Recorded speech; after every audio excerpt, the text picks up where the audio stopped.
Hello student, myself Akshay Kumar Gupta. I am senior assistant professor in ABC Engineering College Ghaziabad. जैसा कि हम लोग theorems को start करेंगे, नेटवर्क थ्योरम को पढ़ना स्टार्ट करेंगे, लेकिन उसके पहले हमें बेसिक चीज़ों को जानना बहुत ज़रूरी होता है। वो बेसिक चीज़ें हैं कि थ्योरम में कैसे केवीएल और केसीएल अप्लाई होगा, ये सारी चीज़ें। तो उसी के थ्रू ये मेरा पहला वीडियो लेक्चर है कि बेसिक्स आपके क्लियर हो जाएं, यानी केवीएल कैसे अप्लाई करना है, केसीएल कैसे अप्लाई करना है, क्या होता है मेश एनालिसिस, क्या होता है सुपर मेश एनालिसिस और कब हम सुपर मेश एनालिसिस अप्लाई करते हैं, इसकी जानकारी होनी बहुत ज़रूरी है। तो ये बेसिक लेक्चर स्टार्ट कर रहा हूँ मैं केवीएल से, यानी किरचॉफ वोल्टेज लॉ से। जैसा कि आप सभी लोगों को पता है कि किरचॉफ वोल्टेज लॉ को अगर मैं बताऊं तो Kirchhoff voltage law is the algebraic sum of voltage in a loop or a mesh. Voltage in a mesh is 0. Clear? यानी सिग्मा V की वैल्यू क्या होती है? 0 के बराबर होती है। अल्जेब्रिक सम का मतलब क्या होता है? अल्जेब्रिक सम का मतलब होता है summation with their polarity. Clear?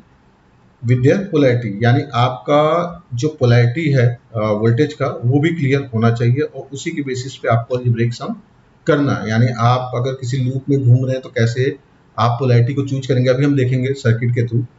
Clear? और KVL law of conservation of energy को भी फॉलो करता है। क्लियर? अगर मैं law of conservation of energy की बात करूं, also hold law of conservation of energy.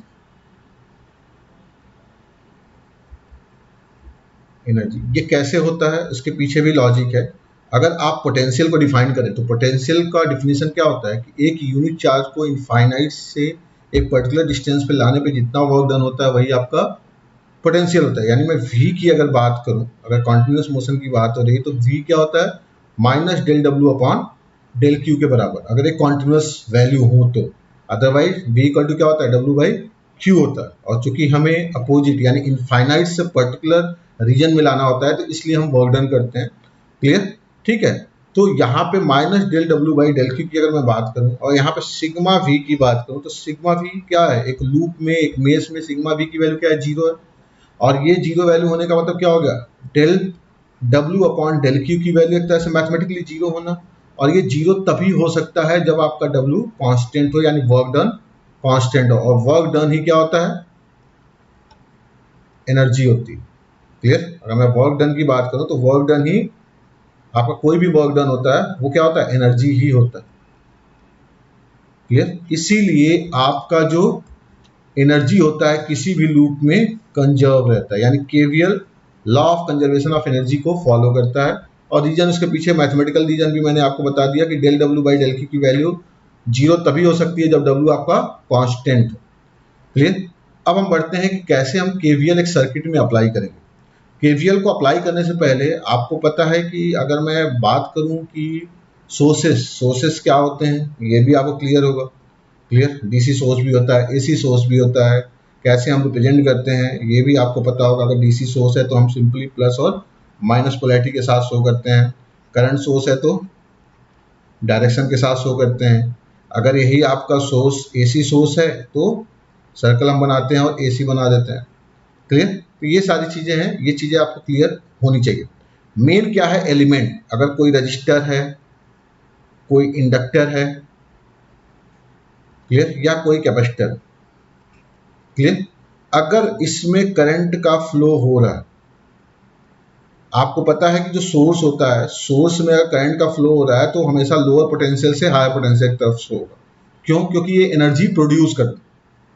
Clear? आपके सोर्सेस क्या करते हैं? एनर्जी प्रोड्यूस करते हैं, तो हमेशा उसमें जो करंट का डायरेक्शन होगा lower potential to higher potential होगा। जबकि आपका जो एलिमेंट होता है, जो पैसिव एलिमेंट्स होते हैं, जो लीनियर एलिमेंट होते हैं, रजिस्टर, इंडक्टर या कैपेसिटर की मैं बात करूं, वो पावर कंज्यूम करते हैं, एनर्जी को स्टोर करते हैं। जैसे इंडक्टर और कैपेसिटर क्या करते हैं? एनर्जी को स्टोर करते हैं in the form of current and in the form of voltage. Half L I square ये एनर्जी होती है और ये एनर्जी आपका हाफ सी बी स्क्वायर होता है। ये सारी चीजें आपने पढ़ी हुई होंगी। तो मेन क्या है, मैं इस कंसर्न पे आ रहा हूं कि जब करंट का फ्लो होगा, यहाँ पे मान लो ये करंट का फ्लो हो रहा है इसमें, तो इस करंट के फ्लो होने की वजह से पोलैरिटी कैसे क्रिएट होती है? Higher potential to lower potential, क्योंकि ये पावर कंजम्पशन को रिप्रेजेंट करता है, ये पावर डिलीवर नहीं कर रहे हैं, तो क्या होगा, वहां पे जो करंट का फ्लो होगा वो higher potential to lower potential होंगे। ये लॉजिक बस दिमाग में आपको रखना। क्लियर? ठीक है। अब जरा केवीएल अप्लाई करते हैं कि कैसे हम केवीएल अप्लाई करेंगे। एक हम सर्किट लेते हैं, उसके थ्रू केवीएल को अप्लाई करने की कोशिश करते हैं। ये हम सर्किट ले रहे हैं, एक सिंपल सा डीसी सर्किट ही ले रहा हूं, क्योंकि आपको बस समझना है और यही चीज आपका एसी में अप्लाई भी हो। क्लियर? ये मैंने मान लो 12 वोल्ट का सोर्स लिया, एक रेजिस्टेंस ये ले लिया, एक रेजिस्टेंस ये ले लिया और एक रेजिस्टेंस ये भी ले लिया। बस समझाने के लिए मैं आसान वैल्यू ही ले रहा हूं, 2 ओम, 2 ओम एंड 2। सबसे पहली चीज, केवीएल अप्लाई करने के लिए सबसे पहले आपको हर एक इंडिविजुअल लूप यानी मेश में करंट को असाइन करना होगा। क्लियर? तो सबसे पहले आप क्या करेंगे, हर मेश में या हर लूप में करंट को असाइन करेंगे। आप डायरेक्शन कुछ भी ले सकते हैं। क्लियर? अगर वैल्यू आपकी निगेटिव आ रही है, यानी आपने जो डायरेक्शन चूज किया हुआ है उसके ठीक अपोजिट डायरेक्शन में करंट का फ्लो होना है। यानी दो लूप है यहाँ पे, दोनों लूपों में मैंने करंट को असाइन कर लिया, एंड दोनों मेश में मैंने, एक इंडिविजुअल लूप को ही हम मेश कहते हैं, दोनों मेश का करंट हमें मिल गया। क्लियर? ठीक है। अब अगर मैं बात करूं, यहाँ पे मैंने पहले ही आपको बताया है कि जो करंट का फ्लो होता है किसी भी पैसिव एलिमेंट में, वो higher potential to lower potential होता है। यानी अगर मैं यहाँ पे बात करूं, यहाँ पे कितना करंट फ्लो हो रहा है, I1 के बराबर करंट फ्लो होगा, यानी higher potential to lower potential, क्योंकि करंट I1 इसी डायरेक्शन में फ्लो हो रहा है। यहाँ भी करंट इसी डायरेक्शन में फ्लो हो रहा है I2, ये भी क्या होगा, higher potential to lower potential. इस ब्रांच का करंट, चूंकि ये कॉमन ब्रांच है, तो कॉमन ब्रांच का करंट हमें क्या मिलेगा, इन दोनों का अलजेब्रिक सम। देखो यहाँ ये करंट I1 डाउनवर्ड है और ये करंट I2 अपवर्ड है, यानी नेट करंट जो मिलेगा इसमें ब्रांच में वो I1 माइनस I2 डाउनवर्ड मिल जाएगा। यानी डाउनवर्ड होने का मतलब क्या हो गया, करंट का डायरेक्शन ये, यानी ये हायर पोटेंशियल और ये आपका लोअर पोटेंशियल हो जाएगा। क्लियर? अगर हम केवीएल अप्लाई करेंगे, तो जब केवीएल आप अप्लाई करोगे यहाँ पे, तो हमें एक डायरेक्शन को पॉजिटिव मानते हुए चलना है, दूसरे को निगेटिव। यानी अगर मैं लोअर पोटेंशियल से हायर पोटेंशियल की तरफ बढ़ रहा हूँ, मेरी बात ध्यान सुनना, अगर मैं लोअर पोटेंशियल से हायर पोटेंशियल की तरफ बढ़ रहा हूँ तो मैं इसको पॉजिटिव मान के हुए चलूंगा। अगर मैं हायर पोटेंशियल से लोअर पोटेंशियल की तरफ बढ़ रहा हूँ लूप के डायरेक्शन में, तो इसको मैं निगेटिव लूँ। ऑब्वियस ही बात है कि आप एक को पॉजिटिव ले रहे हैं तो दूसरा आपका निगेटिव हो ही जाएगा, क्योंकि डायरेक्शन एक को लोअर से हायर पोटेंशियल की तरफ शो हो रहा है, दूसरा हायर टू लोअर शो। अगर मैं यहाँ पे केवीएल लगाऊं तो केवीएल क्या कहेगा, ये 12 वोल्ट का सोर्स है, पॉजिटिव वैल्यू लिया हमने। क्यों पॉजिटिव वैल्यू लिया हमने, क्योंकि हम लोअर से हायर पोटेंशियल की तरफ जा रहे हैं। मैं इस लूप में अब केवीएल लगा रहा हूं। क्लियर? हमारे दो लूप क्रिएट हैं। क्लियर? तो इस लूप में मैं केवीएल लगा रहा हूं। अब मैं आगे बढ़ा, 2 ओम के अक्रॉस वोल्टेज क्या होगा, वोल्टेज आपको पता है V इक्वल टू क्या होता है, IR के बराबर होता है, ये तो आपको ऑलरेडी पता होगा। ठीक है, ओम्स लॉ के अकॉर्डिंग। तो यहाँ पे क्या हो रहा है, हायर पोटेंशियल से लोअर पोटेंशियल की तरफ बढ़ रहे हैं, तो यानी यहाँ पे साइन क्या आ जाएगा, माइनस साइन आ जाएगा, माइनस I1 इंटू 2 ओम के बराबर, यानी I1 इंटू R के बराबर। फिर आगे बढ़े हम इस लूप में। अब हम जब आगे बढ़ रहे हैं इस लूप में, तो हम क्या देख रहे हैं, करंट नीचे की तरफ ही है, लूप का डायरेक्शन भी वही है, और ये क्या हो रहा है, हायर पोटेंशियल से लोअर पोटेंशियल की तरफ जा रहा है, तो यहाँ भी क्या हो जाएगा, minus I1 minus I2 into 2 के बराबर इक्वल टू 0। यानी यहाँ से अगर हम इक्वेशन निकालेंगे तो क्या आ गया हमारा, 2I1 plus 2 into I1 minus I2 equal to 0, sorry 12 volt. Clear? यहाँ से इक्वेशन निकल के आ जाएगा, I1 plus I1 minus I2, 2 से हम डिवाइड कर देंगे 6 आ जाएगा। ये आपको मिल गया 2I1 minus I2 equal to 6, equation number 1। Clear? मैं अभी आगे ट्रिक भी बता दूंगा कि सीधे सीधे हम कैसे केवीएल लगा लेते हैं। आपको ये सब चीज करने की जरूरत नहीं है, पोलैरिटी आप शो कर। क्लियर? अब आप दूसरे लूप में केवीएल लगाएंगे, दूसरे लूप में केवीएल लगाइए। यहाँ पे क्या है, इस लूप के डायरेक्शन में ही हम जा रहे हैं, तो यहाँ पे क्या है, फिर से प्लस से माइनस तरफ जा रहे हैं, तो क्या हो गया, ये minus 2I2।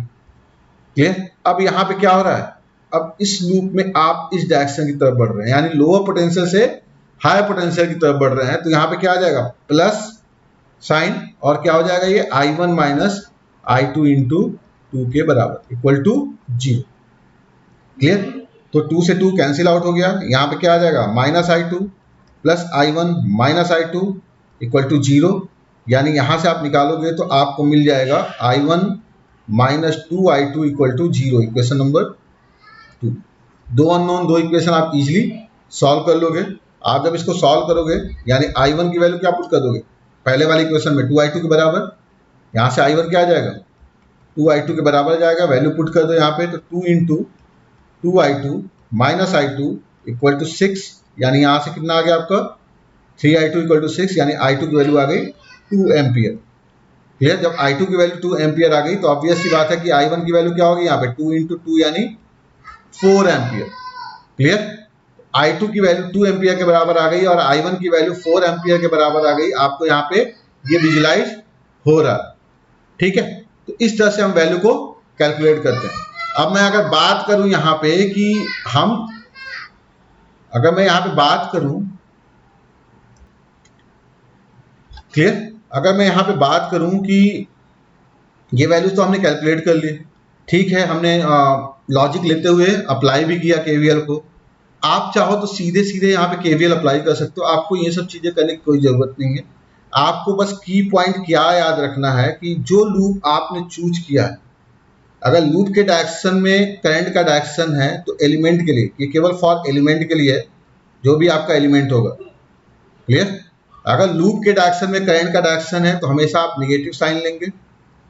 Negative sign if direction of current in loop direction, जो भी आपने लूप का डायरेक्शन चूज किया हुआ है केवीएल अप्लाई करने के लिए, अगर लूप के डायरेक्शन में करंट का डायरेक्शन है तो आप निगेटिव साइन लेंगे। क्लियर, और पॉजिटिव साइन कब लेंगे, पॉजिटिव साइन लेंगे if direction of current opposite to loop direction. अगर लूप के डायरेक्शन के अपोजिट है करंट का डायरेक्शन तो उस कंडीशन में आपको पॉजिटिव साइन ले लेना। तो मैं यहां पे सीधे सीधे केवीएल अप्लाई कर सकता हूं। ये मेरा करंट का डायरेक्शन है, करंट के डायरेक्शन में ही मैंने लूप लिया हुआ। क्लियर, तो मैं यहां पे सीधे सीधे केवीएल लगा सकता हूं। यहां पे देखो केवीएल में डायरेक्ट लगा रहा हूं लूप के डायरेक्शन में, ये तो 12 हो गया, लूप के डायरेक्शन में ही करंट का डायरेक्शन है तो 12 माइनस 2i1 माइनस लूप के डायरेक्शन में ही करंट का डायरेक्शन है, ये जो करंट डाउनवर्ड जा रहा है लूप के डायरेक्शन में ही है, तो minus 2 into i1 minus i2 equal to 0। Same equation आ रहा है, ये जो इक्वेशन है और ये इक्वेशन है वो सेम इक्वेशन आ रहा है। इक्वेशन नंबर 1 हो गया। क्लियर, अब मैं दूसरे लूप में जाऊं, अगर लूप के डायरेक्शन में ही करंट का डायरेक्शन है तो मैं क्या लेना है माइनस साइन। ठीक है, ये देखो लूप का डायरेक्शन आपका यही है, करंट का डायरेक्शन भी यही है, तो क्या हो जाएगा ये माइनस 2i2। लेकिन यहाँ पे जो लूप का डायरेक्शन है और ये जो करंट का डायरेक्शन है ये डाउनवर्ड है, ठीक, अपोजिट डायरेक्शन है। लूप का डायरेक्शन आपका अपवर्ड है लेकिन करंट का डायरेक्शन क्या है जस्ट अपोजिट है, तो यहाँ पे आप साइन क्या लेंगे प्लस में लेंगे, plus 2 into i1 minus i2 equal to 0। Equation number 2। Clear, यानी आप यहाँ भी देख रहे होंगे कि ये इक्वेशन, ये जो इक्वेशन आपको मिल रही है और ये इक्वेशन, ये दोनों इक्वेशन सेम इक्वेशन। क्लियर, तो आपको पोलैरिटी दिखाने की कोई जरूरत नहीं है, आप सीधे सीधे क्या करिए उस लूप में केवीएल अप्लाई करिए। अगर लूप के डायरेक्शन में करंट का डायरेक्शन है तो नेगेटिव साइन लीजिए, अगर लूप के अपोजिट डायरेक्शन में करंट का डायरेक्शन है तो आप पॉजिटिव साइन लीजिए। क्लियर, आप सीधे सीधे इस चीज को यूज में लाइए, आपको अलग कुछ करने की जरूरत नहीं है। तो इस तरह से आप केवीएल अप्लाई कर सकते हैं डायरेक्ट वे में। क्लियर, अब हम बात करने जा रहे हैं यहाँ पे, ये तो सारी डिस्कशन किसके लिए था मेश एनालिसिस के लिए था। अब मैं यहाँ पे बात करने जा रहा हूँ सुपर मेश एनालिसिस की। Super mesh analysis, super mesh analysis तब यूज में आता है जब किसी लूप में करंट सोर्स का इन्वॉल्वमेंट हो जाए। If a current source involve in a loop, चाहे वो डिपेंडेंट हो इंडिपेंडेंट हो उससे मतलब नहीं है, if current source involve in a loop हो जाए तो उस कंडीशन में आप केवीएल अप्लाई नहीं कर सकते, क्योंकि करंट सोर्स के अक्रॉस का वोल्टेज आपको पता नहीं हो। करंट सोर्स तो करंट को बताएगा, तो उस कंडीशन में कभी भी ध्यान रखना आप लोग, लूप एनालिसिस या केवीएल हम वहीं अप्लाई कर सकते हैं जहां पे कोई करंट सोर्स ना हो, केवल और केवल वोल्टेज सोर्स होना चाहिए।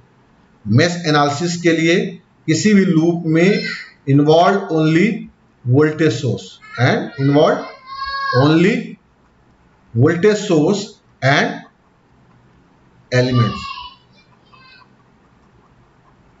क्लियर, ये दोनों चीजें होनी चाहिए। तो थोड़ा सा मैं सुपर मेश एनालिसिस को यहाँ पे समझाने की कोशिश करूंगा कि सुपर मेश एनालिसिस होता क्या है। इसी सर्किट में मैं बस थोड़ा सा चेंज कर रहा हूं। ये मेरा 12 वोल्ट का सोर्स है एज यूजुअल, 2 ओम रेजिस्टेंस, ये भी 2 ओम का रेजिस्टेंस। यहाँ पे मैंने ले लिया एक करंट सोर्स जिसकी वैल्यू कितनी है, 4 एम्पियर के बराबर। क्लियर, मैंने 4 एम्पियर, मैंने कुछ नहीं किया, बस ये थोड़ा सा चेंज किया है यहाँ पे कि मैंने करंट सोर्स ले लिया जिसका वैल्यू 4 एम्पियर के बराबर है। अभी भी रेजिस्टेंसेस की वैल्यू 2 ओम 2 ओम 2 ओम। क्लियर, यहां भी आपका वही सीन होगा कि आप लूप करंट डिसाइड करोगे। एक लूप करंट ये होगा I1 और एक लूप करंट ये होगा I2। लेकिन सबसे बड़ी समस्या ये हो गई, न तो हम इस लूप में केवीएल अप्लाई कर सकते हैं, न तो इस लूप में केवीएल अप्लाई कर सकते हैं। यानी केवीएल इस लूप में भी अप्लाई नहीं हो सकता। क्यों? क्योंकि ये करंट सोर्स आ जा रहा है। केवीएल इस लूप में भी अप्लाई नहीं हो सकता। क्यों? क्योंकि ये भी करंट सोर्स आ जा रहा है। क्लियर, तो इसके लिए आपको केवीएल अप्लाई करने के लिए क्या चाहिए होगा, एक सुपर मेश चाहिए होगा।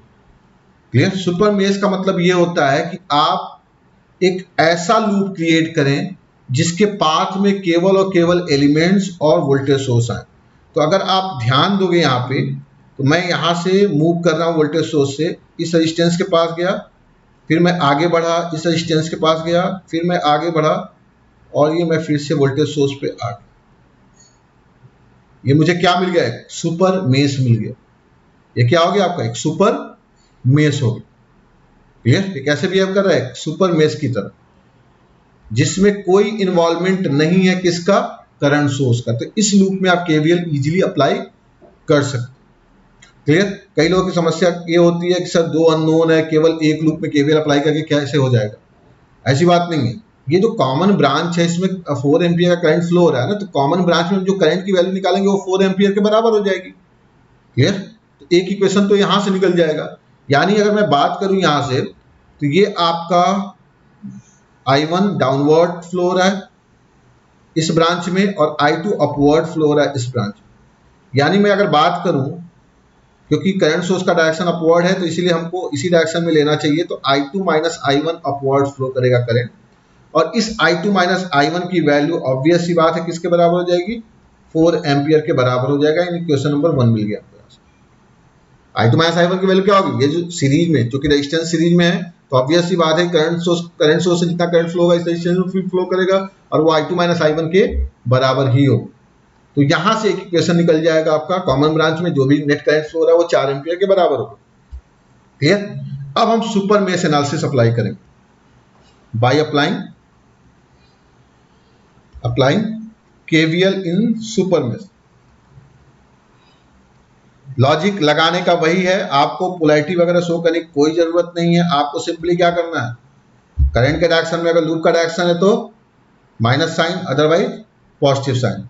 क्या हो जाएगा, ये 12 वोल्ट लूप का डायरेक्शन ये है, करंट के डायरेक्शन में भी लूप का डायरेक्शन है तो -2I1 करंट हो गया। यहाँ भी क्या है, करंट के डायरेक्शन में ही लूप का डायरेक्शन है तो -2I2 हो। क्लियर, देखो यहाँ पे अगर मैं बात करूँ, यहाँ पे करंट I1 ऐसे ही फ्लो हो रहा है, यहाँ भी करंट I2 ऐसे ही फ्लो हो रहा है। लूप के डायरेक्शन में ही करंट का डायरेक्शन है तो -2I1 -2I2 हो गया, और इसकी वैल्यू क्या आ गई, 0। 12 -2I1 -2I2 equal to 0। Clear, ठीक है। तो यहां से क्या निकल के आ गया, I1 plus I2 equal to 6। Equation number 2। 2 unknown है, 2 इक्वेशन है, आप इजीली इसको सॉल्व कर लेंगे। ठीक है, दोनों को हम सम कर देते हैं तो क्या आ जाएगा, 2I2 इक्वल टू 10 आ गया। क्लियर, यानी यहां से I2 की वैल्यू क्या आ गई, 5 एम्पियर। मैंने क्या किया, इक्वेशन 1 प्लस 2 कर दिया मैंने, तो यहां से क्या हो जाएगा, I1 से I1 कैंसिल आउट हो जाएगा, 2I2 इक्वल टू 10, यानी I2 की वैल्यू 5 एम्पियर आ जाएगी। और आपने I2 निकाल लिया तो किसी भी एक इक्वेशन में पुट कर दो, 5 माइनस I1 इक्वल टू 4, यानी I1 की वैल्यू कितनी आ गई, 1 एम्पियर। क्लियर, तो आपका आंसर ये निकल के आ गया 5 एम्पियर एंड 1 एम्पियर। तो ये होता है सुपर मेश एनालिसिस। क्लियर, इसके अलावा एक्चुअली क्या होता है कि 2 अननोन 2 इक्वेशन होते हैं तो बड़ा इजीली हम सॉल्व कर लेते हैं, हमें कोई दिक्कत नहीं महसूस होता है। लेकिन जब यही 3 अननोन 3 इक्वेशन आते हैं तो उसको सॉल्व करने में दिक्कत आती है। तो उसके लिए क्रैमर रूल होता है। वो क्रैमर रूल हम बाद में डिस्कस करेंगे जब 3 अननोन को देखेंगे, क्योंकि वहां पे विजुलाइज करना आसान रहेगा, क्योंकि 2 अननोन के लिए वो करना कोई फ्रूटफुल नहीं है। हालांकि 2 अननोन के लिए भी आप कर सकते हो। क्लियर, ठीक है। जाते जाते मैं एक क्वेश्चन आपको देना चाहूंगा, आप इस क्वेश्चन को जब प्रैक्टिस करोगे, क्लियर।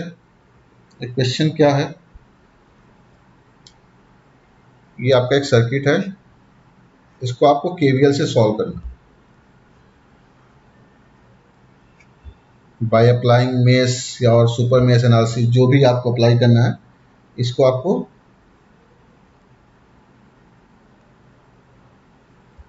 केवीएल से सॉल्व करना। ये चीज ध्यान रखना आपको। ये आपका सर्किट है,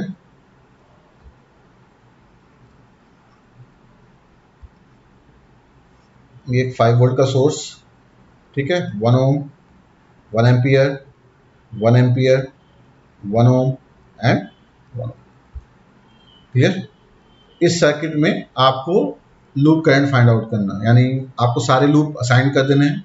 यहाँ पे मैं लूप भी दे दे रहा हूँ आपको, ये I1, ये I2 और ये I3।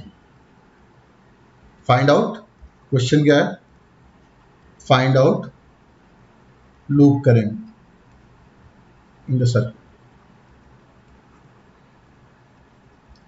By applying KVL. अब वो सुपर मेश एनालिसिस के थ्रू होगा या मेश एनालिसिस के थ्रू होगा, वो आपको डिसाइड करना, ठीक है। तो ये एक प्रैक्टिस क्वेश्चन मैं देते हुए जा रहा हूँ, इसको प्रैक्टिस जरूर करिएगा। Thank you very much.